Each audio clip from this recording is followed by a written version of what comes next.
Title ప్రకారం ఏది latest updates ఒకటి ఏంటంటే సో యుద్ధం అనేది లేదు. ఓకే, సీజ్ ఫైర్ అంటే కాల్పుల విరమణ జరిగింది.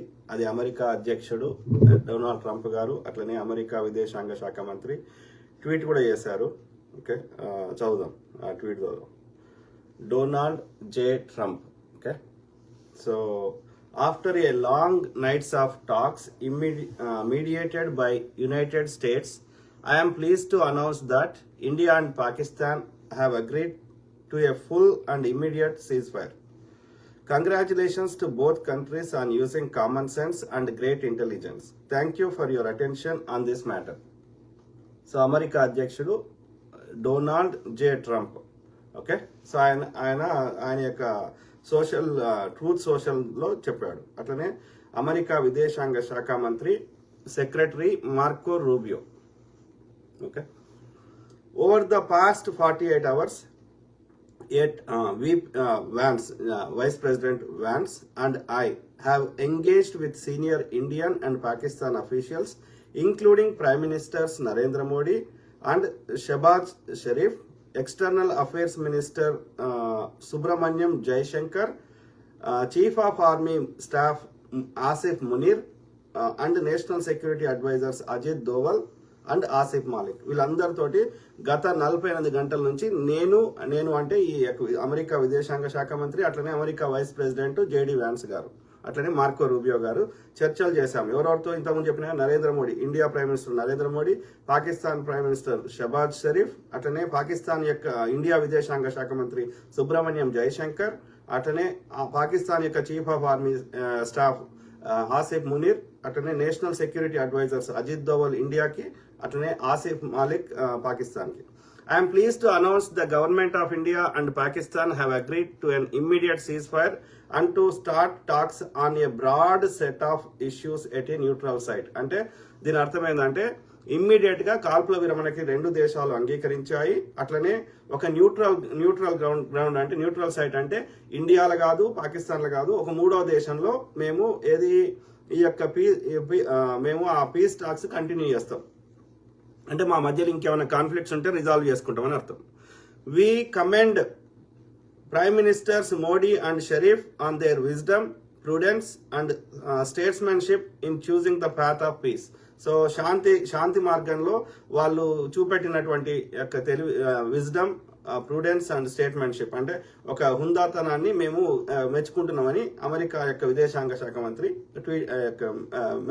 ట్వీట్ సోషల్ మీడియాలో పోస్ట్ చేశాడు. ఓకే, సో అది కాకుండా నిన్న మొన్నటి వరకు కూడా ఓకే ఈ వారం రోజులు మొత్తం పహల్గామ్ నుంచి మొదలు పెడితే ఇప్పటి వరకు okay everything is fake. India మీడియాలో వస్తుంది ఎవ్రీథింగ్ ఇస్ ఫేక్.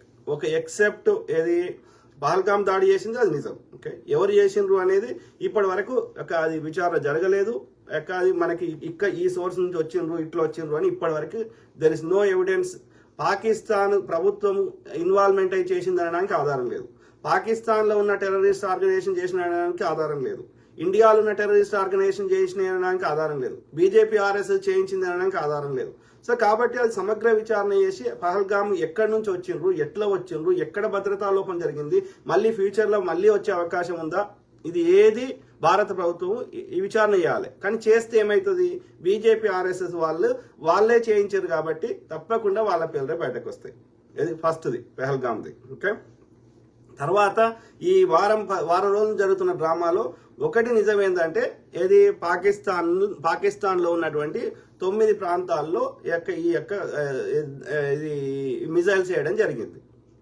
అదొక్కటే కరెక్ట్. భారత ప్రభుత్వము మే 6-7 తారీఖు 7-8 లేకపోతే 6-7 సో ఏది పాకిస్తాన్ లో ఉన్న 9 ప్రాంతాల్లో మిజైల్స్ వేయడం కరెక్ట్. అంతవరకే. ఎట్లా వేసిండ్రు, అనేకమైనటువంటి ఫ్రాన్స్ నుంచి మనం కొనుక్కున్న రఫాయల్ యుద్ధ విమానాల ద్వారా ఆ మిజైల్స్ వేయడం జరిగింది. ఆ వేసే క్రమంలో పాకిస్తాన్ ప్రభుత్వం ఒక 5 కూల్చేసింది.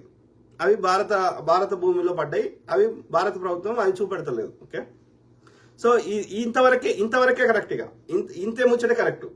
సో అక్కడ పాకిస్తాన్ ఆర్మీ నిన్న వాళ్ళు పాకిస్తాన్ యొక్క సంబంధించినటువంటి త్రివిధ దళాల అధిపతులు, ఆ యొక్క chief of staff, army chief of staff Munir గారు, వాళ్ళందరూ యొక్క ప్రెస్ కాన్ఫరెన్స్ పెట్టి అక్కడ ఉన్నటువంటి జర్నలిస్టులకి అందరికీ వాళ్ళు అడిగిన ప్రశ్నలతో సహా more than 1 hour everything public ముందు పెట్టారు. ఓకే, సో అందులో భాగంగా ఎట్లా బీజేపీ ఆర్ఎస్ఎస్ వాళ్ళు పాకిస్తాన్ ఎట్లా టెర్రరిజం చేస్తున్నారు, ఇండియాలో ఎట్లా టెర్రరిజం చేపిస్తున్నారు అనేది ఎవ్రీ ఎవిడెన్స్ తో సహా వాళ్ళు పెట్టినారు. ఓకే, కాకపోతే ఇండియాలో ఇప్పుడు ఒకటే ఆలోచించండి, పాకిస్తాన్ ఇండియా మీడియాని బ్యాన్ చేయలేదు. ఓకే, ఇంటర్నేషనల్ గా ఏ దేశము ఇండియా మీడియాని బ్యాన్ చేయలేదు.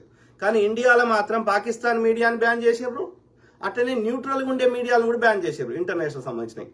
అంటే వాస్తవాలు ఇండియాలో ఉన్న ప్రజలకు తెలియకూడదు. ఈ యొక్క బీజేపీ కంట్రోల్ చేసిన ఈ చెత్త మీడియా, గోధుమ మీడియాలో వచ్చిందే నమ్మాలి ఇండియన్స్. ఎందుకు నువ్వు తప్పు చేయనప్పుడు వాళ్ళు చెప్పిన స్టోరీకి వర్షన్ కూడా వినని, నువ్వు చెప్పిన వర్షన్ కూడా వినని ఇండియన్స్ వాళ్ళు కూడా ఒక అసెస్మెంట్కి వస్తారు కదా, వాళ్ళు కూడా ఒక అంచనాకి వస్తారు కదా. అంటే నిజం తెలియవద్దు అనేది ఇక్కడ క్లియర్గా అర్థమవుతుంది.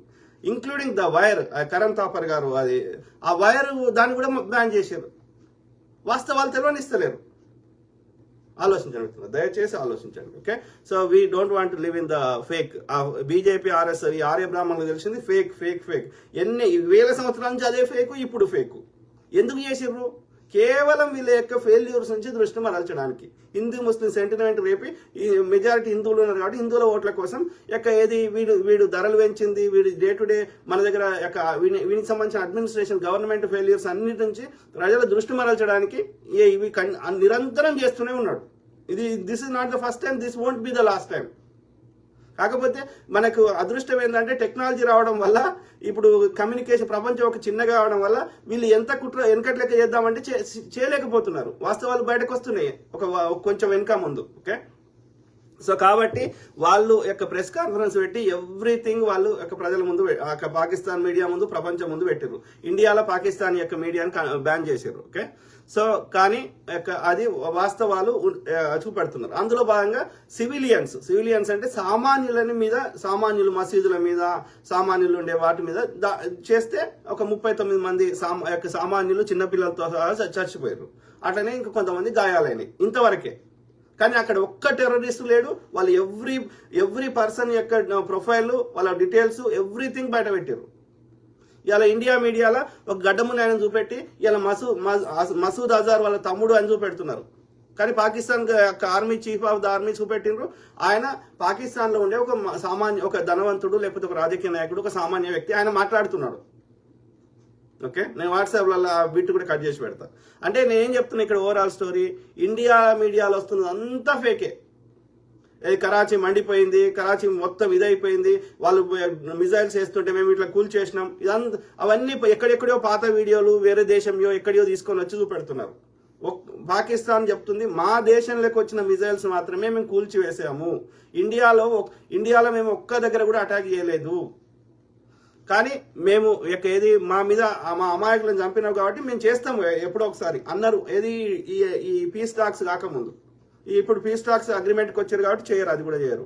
సో కాబట్టి పాకిస్తాన్ ఇండియా మీద ఒక్క దాడి చేయలేదు. ఇవాళ అక్కడ చచ్చిపోతున్నారు అన్న వాళ్ళు కూడా వీళ్ళే చంపుతున్నారు, ఆర్ఎస్ వాళ్ళే చంపుతున్నారు, ఆర్మీ వాళ్ళే చంపేసి పాకిస్తాన్ మీద బ్లేమ్ చేస్తున్నారు. పహల్గామ్ చేసింది వీళ్ళే, మళ్ళీ పాకిస్తాన్ మీద బ్లేమ్ చేస్తున్నారు. ఒకటి పాకిస్తాన్ మీద చేసింది, అక్కడ ఉన్నటువంటి అమాయకులను, సామాన్యులను, చిన్నపిల్లలతో సహా చంపేసింది తప్ప ఒక్క టెర్రరిస్టును చంపలేదు. ఆ టెర్రరిస్టులు వీళ్ళు వేసిన దగ్గర టెర్రరిస్టులు లేనేలేరు. ఒక్క ఆధారం చూపెట్టమనండి, ఫేక్ వద్దు, simple, let's make it simple. Okay, కాబట్టి లెట్స్ నాట్ ఈ ఫేక్లలో బతకడం మానేద్దాం. ఓకే, దయచేసి మీకు డౌట్లు వస్తే నేను గతంలో చెప్పినట్టు ఇంటర్నేషనల్ మీడియా ఇంకా యాక్సెస్ ఉంటే చూడండి, సిఎన్ఎన్ ఇంకోటో అవి కూడా యాక్సెస్, లేకపోతే ఫాక్స్ న్యూస్ లేకపోతే సిఎన్బిఎస్ఓ అట్లాంటి ఏమన్నా ఇంటర్నేషనల్ ఉంటే చూడండి. లేదంటే న్యూస్ వెబ్సైట్లో పోయి చదవండి, యాహూ న్యూస్లో పోయి చదవండి. అవన్నీ ఇండియా కంట్రోల్ చేయలేదు వాటిని. ఓకే, ఇక వాటిని కూడా ఇండియాలో బ్యాన్ చేస్తే నేను ఏం చేయలేదు, నాలాంటి వాడు చెప్పింది వినండి ఇక. ఓకే, అర్థమైందా? సో కాబట్టి ఇక్కడ ఓవరాల్ స్టోరీ ఏంది, మొత్తం బీజేపీ ఆర్ఎస్ఎస్ ఎప్పటి నుంచి ఇట్లనే చేస్తుంది, ఇప్పుడు కూడా అదే చేసింది. కానీ ఇప్పుడు బ్లండర్ గా ఫెయిల్ అయిపోయింది. ఓకే, ఎందుకంటే పాకిస్తాన్ కూడా చాలా అలర్ట్ అయిపోయి మొత్తం ప్రజల ముందు వాస్తవాలు పెడుతుంది గతంలో కంటే. Okay, that's good. ఓకే, అర్థమైందా మిత్రులారా? ఏది ఇక నేషనల్ ఎమర్జెన్సీ అని చెప్పి ఇక ప్రొఫెసర్లని సస్పెండ్ చేసుడు ఇదంతా ఫేక్. ఇది ఎమర్జెన్సీ లేదు, మన్ను లేదు, మశానం లేదు, everything fake fake fake fake. Okay, let's live in reality. నిజంలో బతికేద్దాం, ఈ ఫేక్ ని చంపేద్దాం. పాకిస్తాన్ సంబంధించిన ఆ వీడియో మొత్తం 1 hour ఉంది, కానీ ఇండియాలో బ్యాన్ చేసింది కాబట్టి నేను అది చూపెడతలేను. ఓకే, ఆ 1 hour వీడియో అది. ఓకే, ఎవరికైనా కావాలంటే నేను వాట్సాప్లో పంపిస్తా. గుడిపల్లి మళ్ళీ నిజం మాట్లాడతారు. Yeah, thank you brother. నిజంగా బతకాలి కదా బ్రదర్, అది ప్రకృతి ధర్మం. అది అది దాన్ని ఎవడు మార్చలేడు. నోడి కాదు అని అయ్యా వాళ్ళ తాత వచ్చినా మార్చలేడు. ప్రకృతి నియమించిన అదొక ధర్మం. నిజం చెప్తే సంతోషం అవుతుంది, అంతే. ఇక ఎవడైనా చెప్పాల్సిందే, వెనకనో ముందు అది నిజం రావాల్సిందే. నిజం రాకుండా ఉంటే, అబద్ధం చెప్తే వానికే మానసిక వ్యాధులు వచ్చి మానసిక వ్యాధులతో బాధపడతాడు. ప్రకృతి విరుద్ధంగా ఎవరు ప్రవర్తించినా దాని యొక్క ఫలితాలని, కర్మని అనుభవించాల్సిందే. ప్రకృతికి ముందు మనము మన ఈక కాదు, తోక కాదు, జాడించలేము. Everything is the show is run by nature, universe. అది అంగీకరించని మోడీ ఆ యొక్క మానసిక రోగంతో చచ్చిపోతాడు కావచ్చు త్వరలోనే. గుడిపల్లి మళ్ళీ హాయ్ బ్రదర్. ఎవరు? కళ్యాణ్ కుమార్. బత్తాయిలు ఉన్న రోజులు గింతే సంగతి. Correct brother. దయచేసి ఇంక్లూడింగ్ పెద్ద పెద్ద ఛానల్ వాళ్ళు, పేరున్న ఛానల్ వాళ్ళు, లేడీస్ జెంట్స్ అని తేడా లేకుండా, ఆ ఆర్మీ ఆఫీసర్ అని బుర్ర మీసాలు పెట్టుకున్న ఆయన, ఎవ్రీబడి ఈస్ ఫేకింగ్. అట్లా సాధ్యమే కాదు. అవి వాళ్ళు చూపెడుతున్నాయి అని సాధ్యమే కాదని పాకిస్తాన్ చెందిన ఆ ఎయిర్ డిఫెన్స్ యొక్క అధికారి, chief of the air defence చూపెడుతున్నాడు. అది చిన్నపిల్లలకి చెప్పినా నమ్మర్రా అయ్యా, అట్లా అంత ఫేక్ ఎట్లా ఉల్లు చేస్తారు భారత ప్రజల్ని అని ఆయన నవ్వుకుంటున్నారు. వాళ్ళు మీరు బాలీవుడ్లా మీరు డ్రామాలు చేస్తారు, కానీ రియాలిటీలో అట్లా డ్రామాలు మీకే చెల్లుతుందని అంటే మన ఇజ్జత్ తీసేస్తున్నారు. కరాచీలో అదైంది, పాకిస్తాన్ చీఫ్ ఆఫ్ ఆర్మీ పారిపోయిండు, ఇది పాకిస్తాన్ ప్రైమ్ మినిస్టర్ పారిపోయిండు. మరి ఎవరు మాట్లాడుతుందోరు? ఆ త్రివిధ దళాల అధిపతి పాకిస్తాన్ ఆర్మీ చీఫ్ మాట్లాడుతుంది, గంట సేపు మాట్లాడిండు.